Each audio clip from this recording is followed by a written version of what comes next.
That would help if you hit the button to go live. Otherwise, nobody's going to hear you because you're just jabbering on with nobody out there. Yes, indeed. Oh, there we go.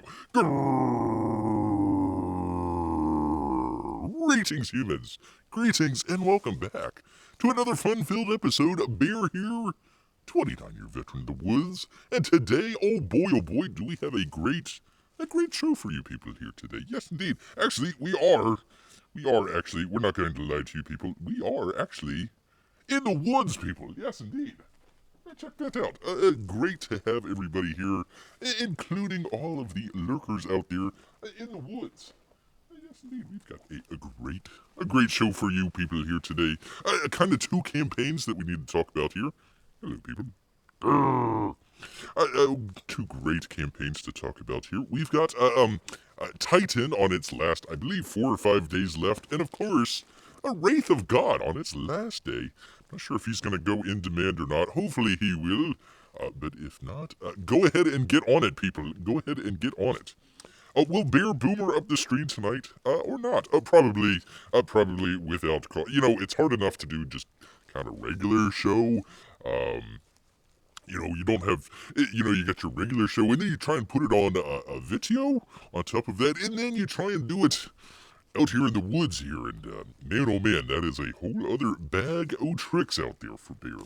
Yes, indeed. So we'll go ahead and get right on into it for you great people, because we've got some great, get out of the way, we've got flies everywhere. The joys of living in the woods out there. Yes, indeed. So let's go ahead and get right on into it. Let me find get my place here, people. I tell you what, one of these days. Let's see, where am I? Because I need to get to, so far so good. What will the woods Wi-Fi hold up? Hashtag time will tell. Time will tell, but, we're doing it a little bit early today because, I got this beautiful sunset out here, so, try doing it at the normal time, and, it's pitch black out here, so not much to see when it's pitch black. That's neat. Alright, let's go ahead and find out where the last day of Wraith of God. Yes, indeed. Yes, he's only got, I forget how many hours left. I think they're going to close it out probably about, later this evening, 12, 1 o'clock or something like that. They'll probably have a huge stream there on Uncle E's channel, but, you know what? We'll do our part here. It doesn't really need Bear's help there. Maybe Titan. Go check out Titan out there. Alright, let's actually get right on into, where am I at here, people? I should do, let's go ahead and just do the campaign updates here. Let's just go ahead and knock those out of the park here, so we can kind of get into some of the other stuff. So let's go ahead and do that. Let me do the thing. Why isn't it not showing up? For crying out loud, we do all this time. For crying out loud. There we go. Let's just go ahead and talk a little bit about, Mike Miller out here with the longest title that Bear has ever seen. A Shadow of the Conqueror, Enemies of Self, the Chronicles of Everfall. He says, Shadow of the Conqueror has made, whatever, $250,000. So congratulations. Congratulations to Mike out there. Oh gosh darn it, we got all the dogs going. This is the joys of being outside. I got the boats, I got the dogs, I got the flies. You got the dead deer out in the woods out there that's stinking up the entire place. Oh my god. Tell you what. Bear's nose. Just driving him crazy. Yes indeed. So anyways, Shadow of the Conqueror makes $250,000. It is incredible in less than 3 weeks' time. So congratulations. Congratulations to Mike out there. I need to, gosh darn it. Get the nose going. 1 second here, people.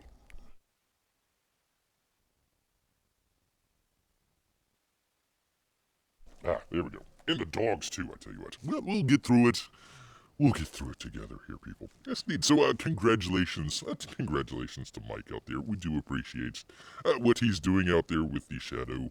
Hopefully, he was talking the other night about, the Lone Star book and maybe kind of doing a sort of second chance campaign there real quickly. So well, we'll see how the fulfillment goes for him out there. But hopefully he'll be able to do something out there pretty quickly here.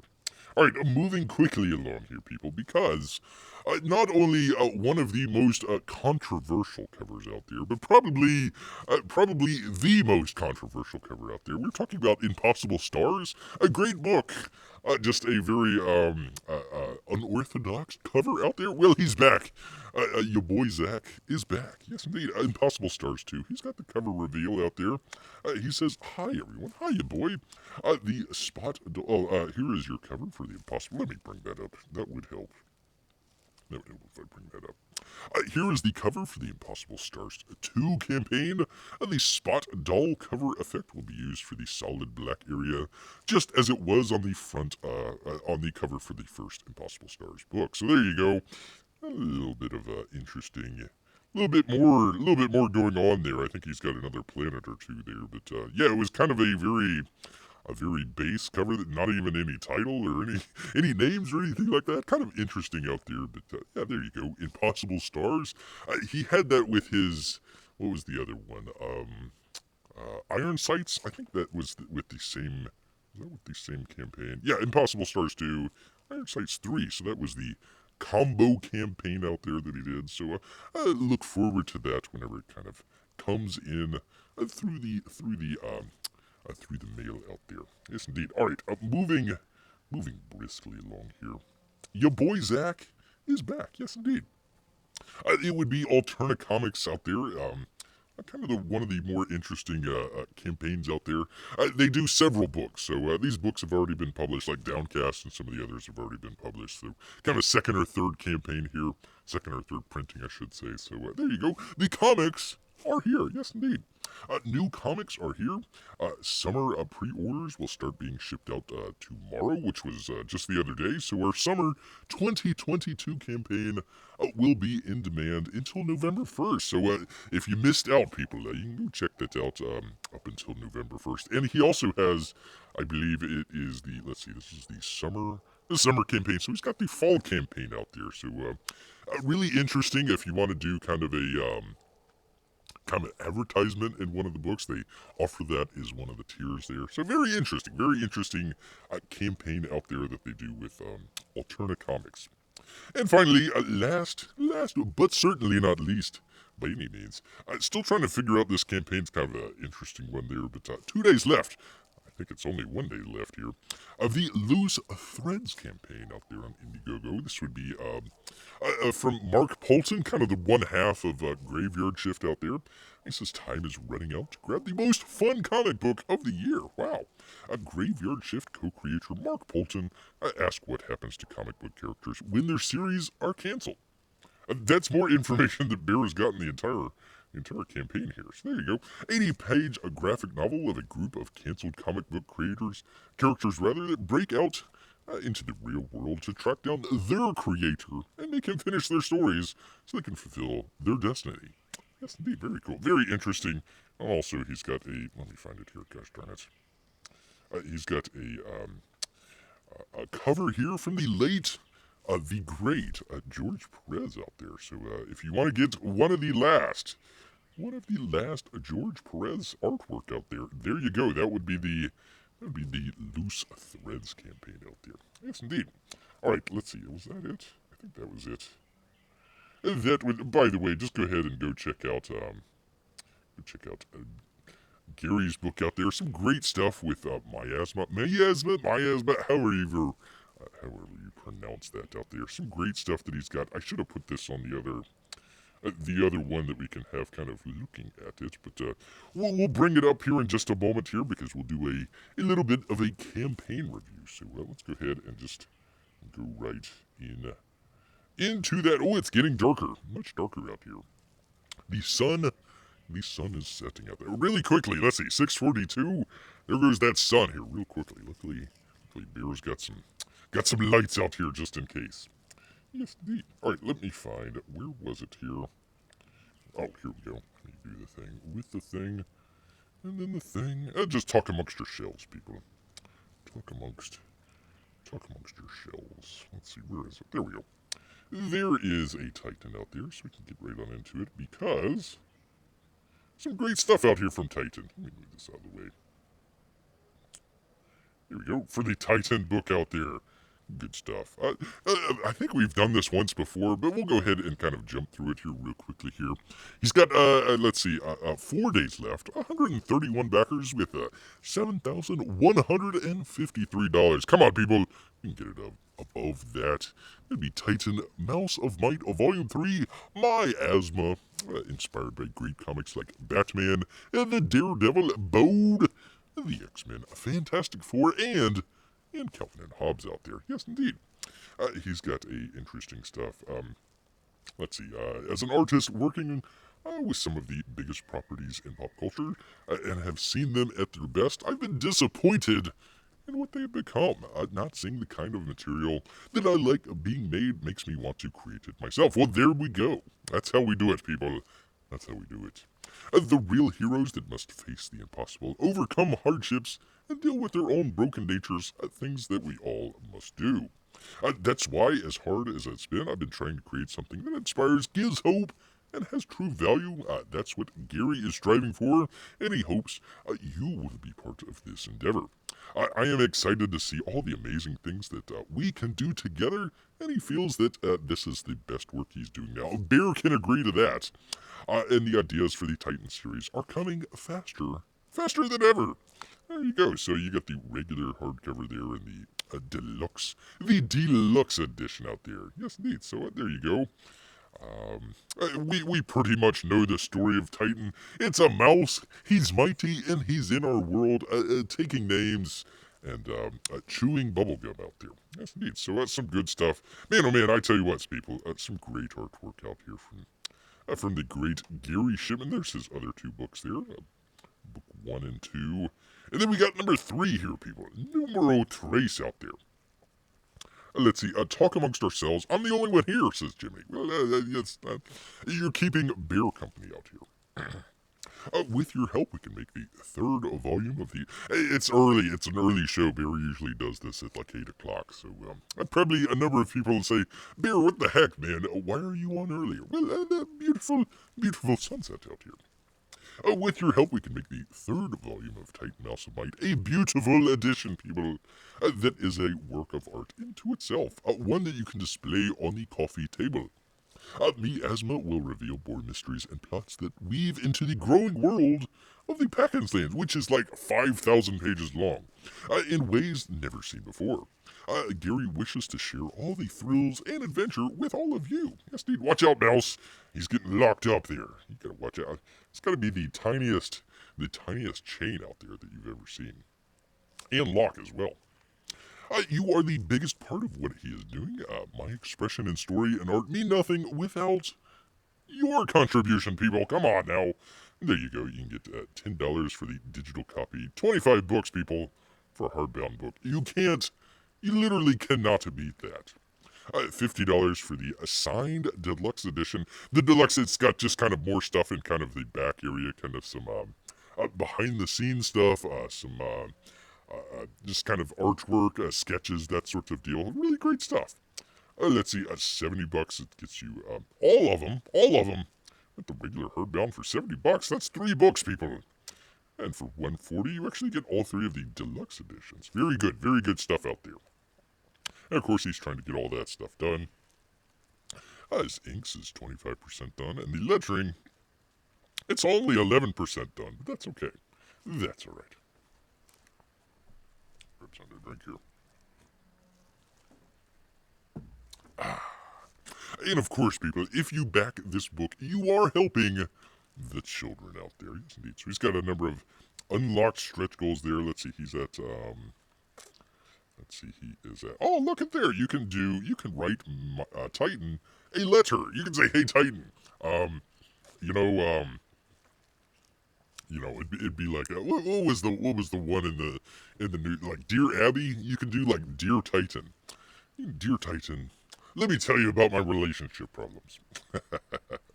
So we're waiting on 55. Well, wait a minute, hold on. 55 is unlocked. 6K is unlocked. We're waiting on 7K is unlocked. We're waiting on 8K, people. And then finally, another child can get a Samaritan purse out there. Yes, indeed. We need to at least get him to 10K. Otherwise, all of the children starve out there. Unfortunately. Yes, indeed. So we saw some of the artwork here before. Get it out of that. There we go. Some of the artwork here before. Look at those mouse eyes. Oh, those poor mouse eyes. Oh, look at all the detail in there. I tell you what, this is not done. I'd go check out Gary's channel out there. This is not done digitally. This is all hand drawn. You can kind of see all that on his channel out there. Pretty cool stuff. Pretty cool. I like this cover. This is a great. I think this was a cover for one of the books. I can't. I want to say it was one of the colored books out there, but there you go. Very, very nice indeed. So, we've, I think, went through this once before.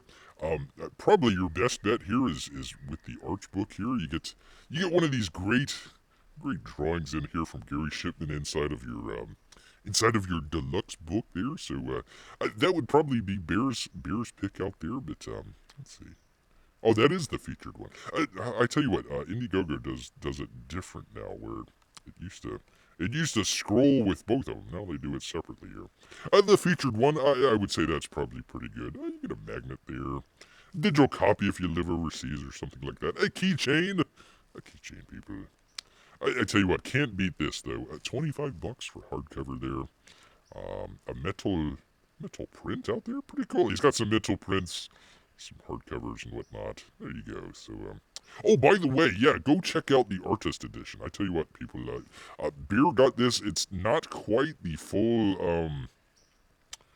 what is this, 11 by 16? I don't think it's the complete 11 by 16, but it's pretty close. It's almost full size. Artist edition, it just has the artwork in there, nothing else there. But Bear would heavily recommend this if you're a Titan fan out there. That's neat. Why do I keep scrolling? There we go. So, interior art pages, yada yada yada. But once again, probably either the $25 one there, or really nice with the artwork there with the $100 one. Some really great stuff out there for Gary Shipman. And while we're here, what the heck? Let's go take a look here at if it will allow me to do it here. Hopefully, it won't do any. Don't do any doxing here. Let's see. There's Mike's 278,000. Bass Reeves not doing too bad at all. There's the fall Alterna comic stuff. I am trying to find Wraith of God. 9 hours left, people. 9 hours left with the Wraith of God number 2. He really should have put on. Let's see, does he have it? No, he doesn't have the book 1 on there. So that would be the one thing that Bear would say that that they are missing here is the first book. If you didn't get on the first book there, you might be missing out just a little bit there. But very cool. I like some of the different covers there, including he's got this interesting new cover here. Very cool. Wait a minute, why is this? What the heck? Okay, the other one, like you could scroll independently, and this one I don't know. Strange. Indiegogo, what can you do? You can get a Dale Kuhn werewolf t-shirt out there. Very cool. So anyways, he's got, what was that? 9 hours left there, people. Hopefully it will go into demand so you can check that out for yourselves out there. Great stuff out there from Aaron Lopresti out there. All right, let me get out of that. Because some very important information. It's still, people, it is a Fat Bear Week out here. Yes, indeed. Oh, Rat Boy. Good to see Rat Boy here. Did you get INSOM number 1, and if so, are you doing a review? Bear did not get INSOM for the only reason that it was on. It never came through Indiegogo, so Bear never got it only because it was going through his website, and just a new campaign, stuff like that. Bear's a little bit cautious on doing some of the, personal information and stuff like that. So that's the only reason that Bear did not get INSOM. I would love to check it out if Bear ever gets his hands on it.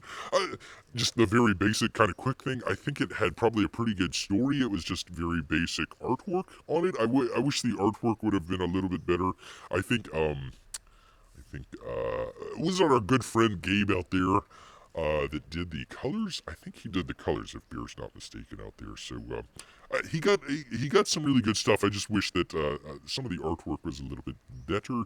It looked fine. It looked fine. I don't think there's anything wrong with it. I'm not going to say there's anything bad, but yeah, those were the only two reasons that beer did not get its here. Try to decide between the Simon Billsley cover or the retro cover. That's a good question, Jiminy. I would have gotten it, but the cost $43, and I can't afford to spend that much for a new comic. I'm assuming you're talking about INSOM? INSOM, I think. Anyways, yeah, hopefully if they come out with a second edition or a second chance campaign or something like that, yeah, I might want to check it out.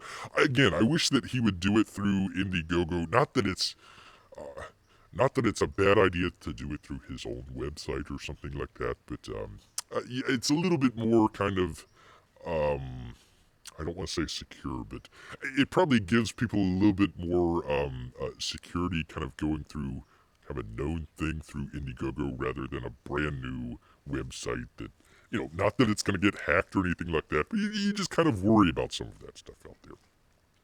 Yeah, INSOM. Yeah, INSOM. Yeah, is that a... Let's see, can we hear that? I don't know, you can barely hear it. We got a woodpecker out here somewhere. I think he's in the background there somewhere. Knocking on the wood, trying to find some dinner out there. Yes, indeed. All right, let's get into. Let me clear some of this stuff out of the way. Get out of the way. That's what happens when you do it in the woods, Peter. Let's see, where? I've already done that. Where am I? Oh, the news. We've got some great news stories for you great people out here. So let's go ahead, get right on into it. Because there we go. We can do it over there. We can watch the. Oops, not that one. Gosh dang it, where did I move? Hold on. Here we go. So we've got a beautiful sunset out there. We don't need to read the news over everything there. Let's see. There we go. There we go. Like rats fleeing from a ship, two Russians flee to Alaska by boat to escape Putin. We are not riding with Putin out here.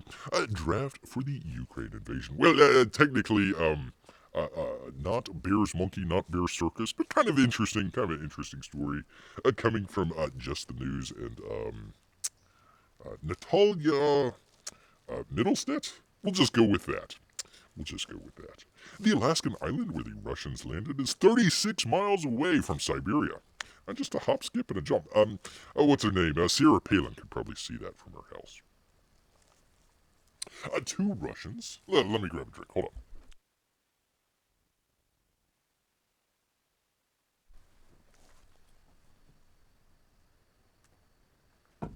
There we go. Two Russians arrived on a remote Alaskan island in the Bering Sea by boat to seek asylum in the U.S. to escape President Vladimir Putin's mobilization of military reservists, according to the state's U.S. senators and government officials. Putin issued a mobilization decree to draft 300,000 reservists for his slight incursion into Ukraine. Pardon me.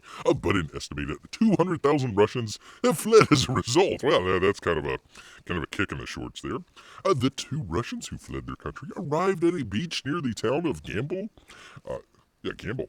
There we go. A small Alaskan native community of about 600 people on the St. Lawrence Island, which is 36 miles from the Chukotka. We'll just go with that. A peninsula in Siberia. A spokesman for the GOP senator told the wire service Thursday that, quote, the Russian nationals reported that they fled one of the coastal communities on the east coast of Russia to avoid compulsory military service. They said, we're actively engaged with federal officials and residents in Gamble to determine who these individuals are, but right now we already know that the federal response was lacking. Yes, it was. Gosh dang it, we need to get Brandon to build a wall between Alaska and Siberia. Yes, indeed. The only local officials and state law enforcement had the capability to immediately respond to the asylum seekers, while Customs and Border Protection had to dispatch a Coast Guard aircraft from over 750 miles away to get on the scene. Well, I tell you what, the Russian invasion has begun, people. It's begun. Let's see. More Russians flee the Bering Strait communities in Alaska. There we go. I tell you, this incident makes two things clear. First, we need to build that wall, people. The Russian people don't want to fight in Putin's war of aggression against Ukraine, and given Alaska's proximity to Russia, our state has a vital role to play in securing America's national security. Yes, indeed. Well, at least we got to get that wall built between Alaska and Siberia. Yes, indeed. Otherwise, they'll keep coming. And I tell you what, the Russian speakers, they might just kind of say, hey, look at all those Russian speakers in Alaska. We just need to go ahead and take Alaska. That's probably what's going to happen, people. That, or he's going to invade the North Pole. And there goes Christmas, people. I mean, I tell you what, they're going to take all those reservists, head up north to the North Pole, and detain Santa Claus. It's going to be terrible. Terrible indeed. Terrible indeed. Well, moving quickly along from Russia to Mexico, people. It's Mexican Week on Great British Baking Show. Comes under fire for stereotypes and pronunciation disasters. What? No way! Look, these two limeys look like they would just fit right in downtown Mexico City, or what is it, Texacala, or whatever the hell. Yes, indeed. Looks like they would just fit, especially the guy there on the right there. Looks like they would fit right on in. Sombrero. This is from, who is it? The idiots over there at Variety. Pat Saperstein out there. Yes, indeed. Sombreros, sarapes, maracas, horrible pronunciations, jokes about Mexican standoffs, and really strange-looking tacos did the, quote, Mexican Week episode of the Great British Baking Show leave any stereotypical stone unturned. Why are they making tacos on a baking show? What the hell? After a similar debate with Seasons 11's Japanese Week, the internationally beloved competition series apparently did not learn from its mistakes and dove headlong into the Mexican food. And since the competition is largely to determine who can create the best baked goods, many observers wondered, why are they attempting tacos anyways, including beer? I tell you what. Even before the episode dropped on October 7th, the promos featured sombrero-wearing host Noel Felding and Matt Lucas, came under fire from social media commentaries, largely from the U.S. Where finding a good taco is not as difficult as in the U.K. Well, I tell you what, we can load them up on that plane with Ron Death Santis out there. And, hey, you know what? Instead of sending them to Martha's Vineyard, we just send them across the pond there. You can get all the tacos you want. All the tacos you want. Even the English language plural of the word cacti, eluded one of the contestants, not to mention the woman who absolutely wrecked the try at the guacamole sounding more like guacamole. It sounds like beer trying to do Mr. Edlab's. El Taib, his name there. Pronunciation snafus aside, many viewers found the episode frankly offensive and racist.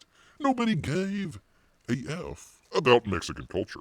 Putting that show together, the poncho and the sombrero, talking like a Mexican standoff, it was a racist show, said Bill Esperanza, the author of the book, La Mexicano.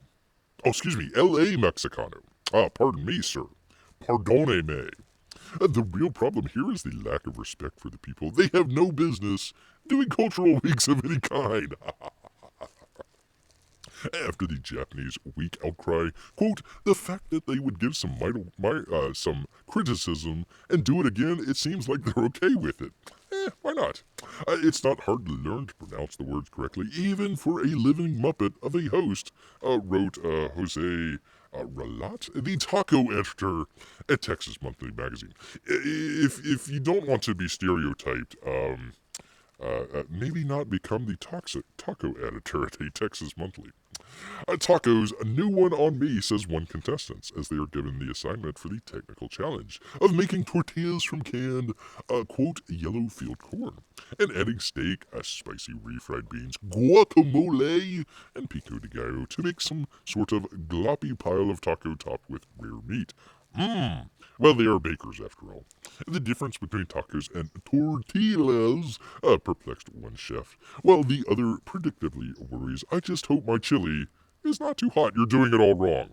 The food was beyond absurd because the people who were directing them to make it didn't know what they were doing, says Esperanza. The episode goes beyond the awful food. It always seems like they did it on purpose. Well, maybe. Maybe. Why do I... get out of here, bug. All the bugs start to come out. I've got the lights on, so they're all starting to come out.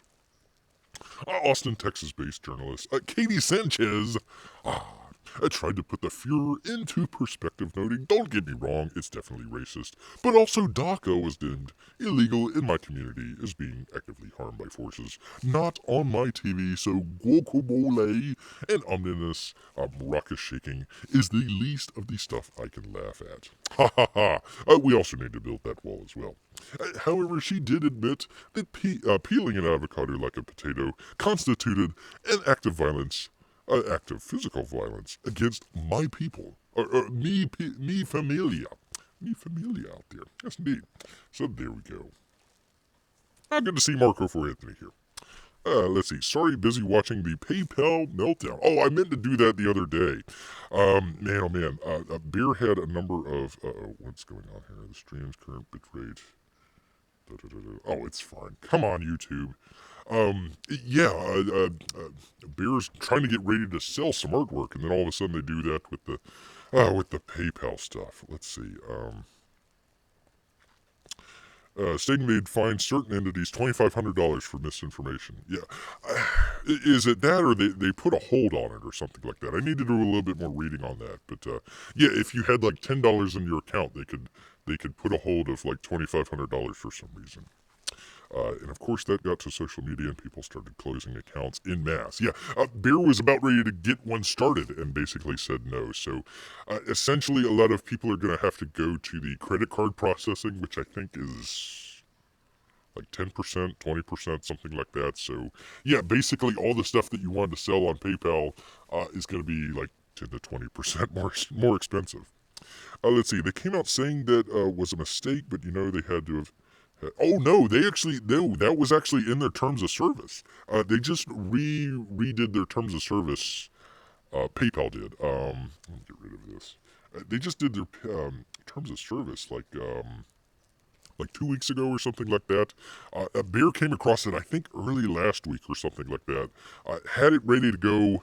I tell you what, people, sometimes you kind of figure out what stories do we want to talk about, what stories, can we hold off or something like that. That was something Bear kind of was like, well, let's figure out a little bit more about this. So, the PayPal stuff.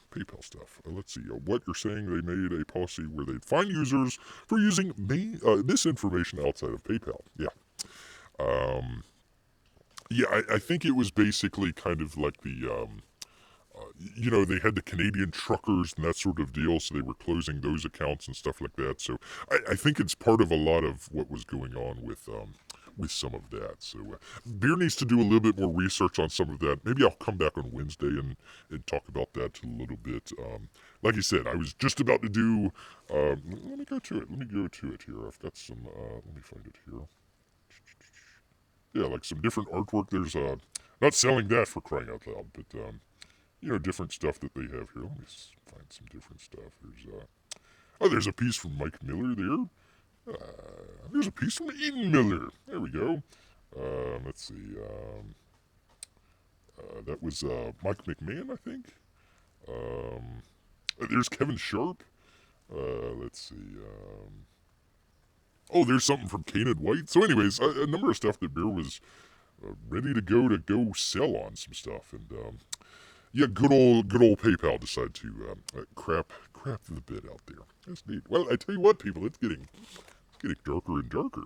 I tell you what. That's why I transfer my money every time I get a dime via PayPal. I don't want any of my money readily available for them to steal. Yeah. Do not leave any money into the PayPal account, even if it's like 5 cents. Just go ahead and take everything out, and I think they'll figure it out on their own there. On their own. All right, let me get back to it here. I might not be out here for too much longer because it's getting dark and the bugs are going crazy. The bugs are going crazy.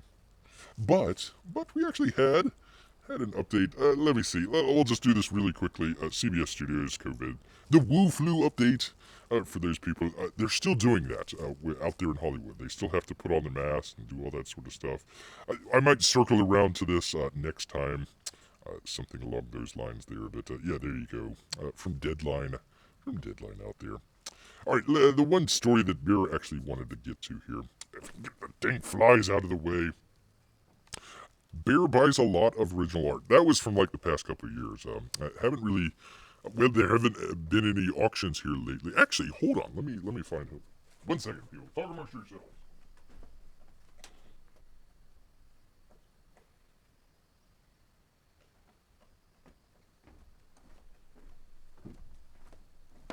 Talking about Gary Shipman here. This is actually the last piece that Bear got here was piece from That's What Deet is For. Yeah, we need it. We need it. So I got this piece actually not too. Let me see if I can bring it in there. There we go. There we are. Nice little piece there from Gary Shipman out there. Pretty cool. Pretty cool indeed. A little bit of a Catwoman, but that was the last little bit that Bear had. Gosh, it's been quite a while. They haven't had the auctions for quite some time here. Let me put this back. 1 second.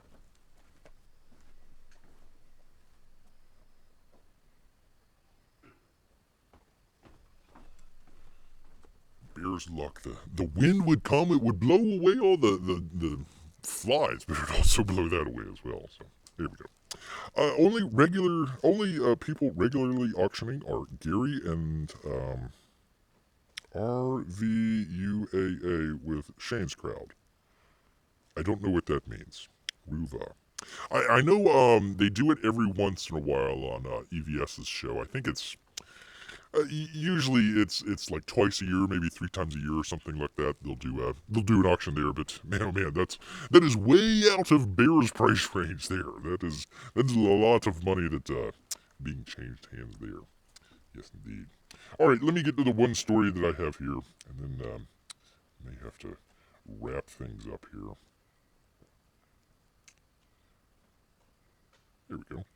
From Bounding, our good friends out there at Bounding into Comics. This kind of goes back to something that Bear's just kind of had a hunch on. I can't say that it's for sure or not, but kind of had a hunch that. I guess I should. Do my bias first. Bear, with a burning passion, absolutely hated the latest the Batman movie out there. And through some of the things, just some of the stuff that's kind of coming out, it doesn't look like they're going to do a sequel to that. I could be wrong here, but this kind of goes into that pile there. Red Valkyrie channel. I do not know of Red Valkyrie. I'll have to look that up. Thank you, Marco, for Anthony. Bounding into Comics and a J.B. Augustine out here. Again, this is just a rumor. Treat it as a rumor. Warner Brothers Discoveries and DC Films still want to pit Ben Affleck's Batman against Deathstroke. So it kind of sounds like they're kind of doing the Snyderverse without Zack Snyder. So it's kind of interesting out there. Let's see. Pretty much the only reason I go there is to snag Willis's art, though. Occasionally I found some other pieces I like. Oh, okay. Fake Jeff is in the house. No, that's the real Jeff.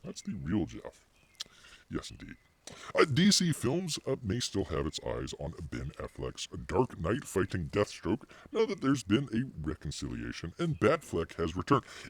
Has anybody heard about that? I haven't heard it. There's rumors out there that he's in the new The Flash movie. Why they're making that, I don't know. That's all that Bear's heard, so I'm not sure if that's for certain or not, but we'll see. According to the new scoop on the story by Geekosity, Warner Brothers Discovery seeks to revive Ben Affleck's Batman film. That's crazy. Moreover, Deathstroke is once again the antagonist. Now, this is the interesting part here. The original plan for the Batman, as it's set up in the Zack Snyder universe there, was for Deathstroke to seek an uncompromising and life-wrecking vengeance on the Cape Crusader. In case you missed it, Slade Wilson, that would be Joe... how do you pronounce his name? Mangilano, whatever. Blamed the Bat for the death of his son and learned of his true identity from Lex Luthor. He probably gave Lex Luthor some hair tips as well. This was the initial reason Slade met with Luthor on his yacht and the catalyst that led to Affleck's script. Kind of interesting. We never saw the payoff, of course, as the boneheaded director Matt Reeves moved in a new direction where Robert Pattinson was signed, to play Batman instead. What? Grab a drink here. I think they cobbled together a lot of the Batman. I think they had kind of certain ideas from the Ben Affleck script and certain ideas from other places.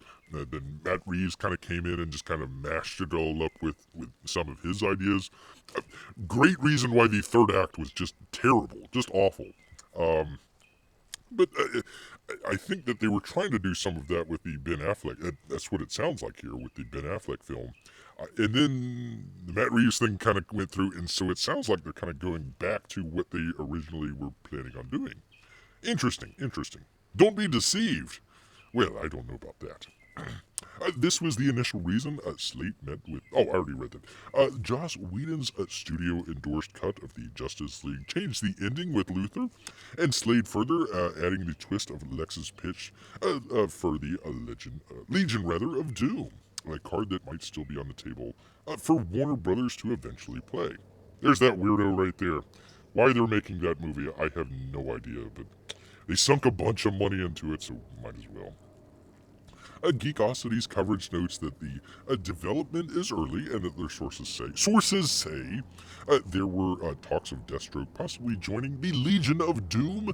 It could take the remote possibility of a Flash sequel to introduce them, but the potential is there. There's a plane flying right overhead. Go away! This isn't solely a Warner Brothers DC desire, as the Laud was something Snyder wanted too.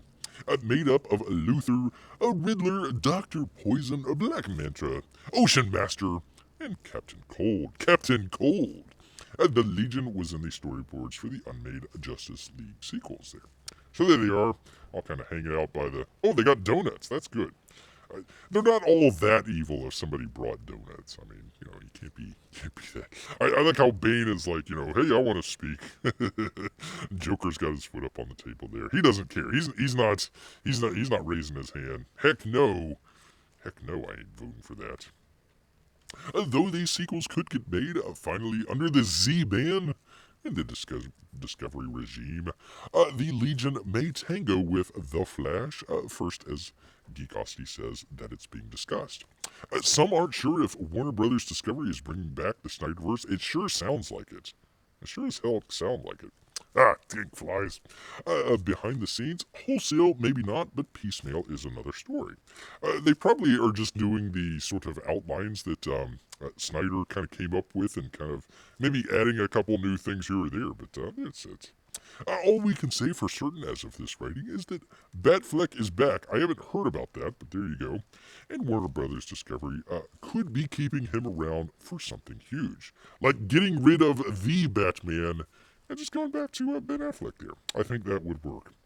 I think that would work a lot because the other movie was just gosh awful. Awful. All right. Finally, let's just go ahead and get right on into it. Because speaking of Gary Shipman out there, one of his, I believe, if not favorite movies, one of his favorite movies out there, that would be Shang-Chi. The Avengers 5 MCU director confirms his involvement in the Kang Dynasty. Shang-Chi director Destin Daniel Creighton confirms that he is involved with the Avengers, the Kang Dynasty, which releases in theaters coming up pretty quickly here in May 2025. Yes, indeed. It confirms his return to the Marvel Cinematic Universe, sorry people, that he will direct the Avengers, the Kang Dynasty, after the release of Avengers Endgame. And the unveiling of the Phase 4 slate. Questions began to arise about when the next Avenger movie would release. A Marvel studio announced its plans for the fifth Avengers movie at San Diego Comic-Con in 2022. Grab a drink here. Officially known as The Avengers, the Kang Dynasty, the movie received a May 2025 release date and will be followed by Avengers: Secret Wars. Shh, don't tell anybody. The news gave audiences a roadmap to where the MCU is heading and confirmed Kang the Conqueror and the multiverse will be key. Pardon me here, people. I don't mean to,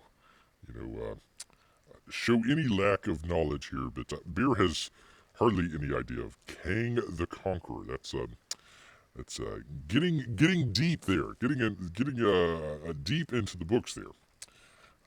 Beer has not gotten that deep. One of the surprising parts of Marvel's The Kang Dynasty and Avengers: Secret Wars announcement was Kevin Feige did not reveal who would be involved creatively. Reports surfaced that Shang-Chi and the Legend of the Ten Rings director Destin Daniel Cretton was in line to tackle the Avengers 5. It was then reported that Ant-Man and the Wasp Quantumania, for crying out loud, that's a big one. Writer Jeff Loveness was attached to pen the script centered around the Kang multiverse dynasty. When Loveness made his improved involvement quite clear with social media jokes, Marvel Studios had yet officially confirmed either member of Avengers: The Kang Dynasty's creative team. This is a good question. This is a very good question here. How many Avengers are actually left? Thor, Hawkeye, and Hulk? Yes, indeed. They're getting into the deep cut here of all the other ones there. In the new interview with Comic Book, the director there confirmed that he is directing Avengers: The Kang Dynasty at New York Comic Con to promote his upcoming Disney Plus show, American Born Chinese. American Born Chinese? Okay. How dare you say that, sir? This is Polish American Heritage Month, including German American Heritage Month. Yes, indeed. And also, what is it? Italian American Heritage Month. Yes, indeed. Oh, and also, let's see, is it Filipino American Heritage Month? It's one of those. You just need to wait, sir. That'll be next month. Near the end of the interview, the outlet asked Cretton if the reports were true that he would direct Avengers 5. The Shang-Chi director, who also developing Shang-Chi 2, there we go, and Wonder Man Disney Plus show from Marvel Studios confirmed his latest project by saying, is that true? I think so. Laughs. No, listen, you gotta do it. He says, is that true? I think so. That's probably how he did it.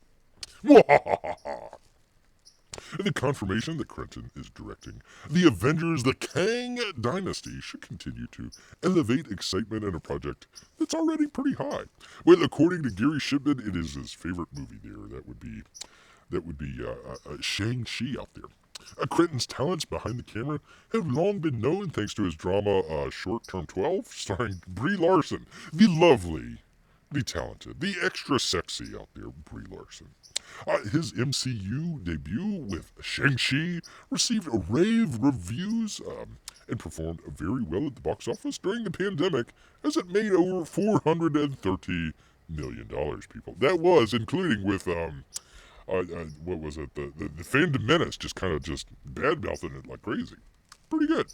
It was through Shang-Chi that Cretton proved that he could balance the massive action of the MCU with the personal character stories and build on the established canon in fun ways. All of this should help him with Avengers: The Kang Dynasty out there. Oh, well, while questions still remain about whether Cretton will direct Shang-Chi 2, Marvel Studios should have a lot of confidence in him to deliver something special with Avengers 5. He's already had experience working with Shang-Chi, Captain Marvel, Wong, and the Hulk in the MCU, and will likely do again in the next movie he helms. The pressure will be higher for Avengers, the Kang Dynasty, but there's little reason to doubt Cretton will handle it. Yes, indeed. I wonder if what was it? She-Hulk will be a part of the Avengers 5. She'll be out there kind of, making sure all the Avengers have signed off on their release forms. And that would be interesting. There you go. There you go. All right, very quickly here, people. I know. Listen, I know we come here for the comic books.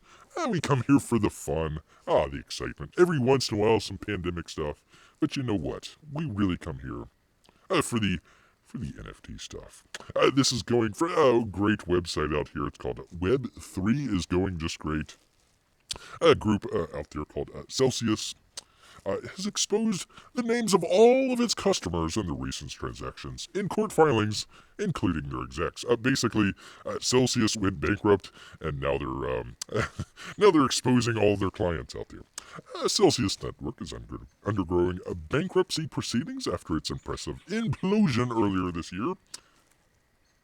Even the squirrels are impressed. The company's latest court filing is 14,532 pages long because it contains the names and recent transactions of every user on the platform. Although the judge allowed Celsius to redact the individual's home and email address, the names and details of recent transactions are all publicly available, much to some users' horror. Among those listed in the court filing were Alex Mashinsky, his wife Chrissy, and various other executives. The records show that the Mashinskys withdrew $10 million from Celsius shortly before the company's collapse. No worries there. And his wife withdrew another $2 million. Chief Strategy Officer Don Leon also withdrew $7 million. Well, there you go, people. I'm sure it'll be fine. I'm sure it will be fine out there. Anyways, there you go. There is our NFT talk there. I smell NFTs. Well, there we are. There we are. What is Celsius? That's what we just talked about there. It's Celsius. Celsius.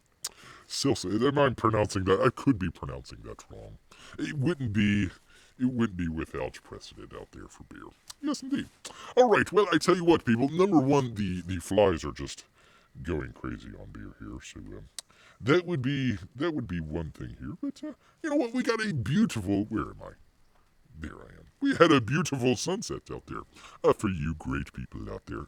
Great stuff. Do go check out Wraith of God. Do check it out tonight. It looks like it's going to be closing up. Hopefully he'll put it in demand, but you never know, people. You never know. And also, of course, we got our Titan out here. Mouse of Might. Great stuff there from Gary Shipman. Coming down to the last couple of days here. Even the squirrels out here are worried about that, so you never know. Personally, I prefer Kelvin. Well, oh goodness, freaking flies everywhere. Get out of here. That's not yours, that's mine. That is beers. So anyways, people, glad to have everybody here. I know we did that just a little bit early for everybody else out there, but had to enjoy some good sunsets out there. Maybe when the time change comes, we'll do it at the normal time out there. We'll see. But hey, wanted to try out something a little bit different, so appreciate everybody out there that checked it out with beer here. Buy Wraith of God before. What did you say? Before it's gone. Before it's gone. Yes, indeed, people. Do check that out. All right. Well, you know what? All of this talk has made Bear hungry. So you know what? He's going to head back into the woods. So until next time, people, go bug swarm the bear. Grrrr. Grrrr. See you later, everybody.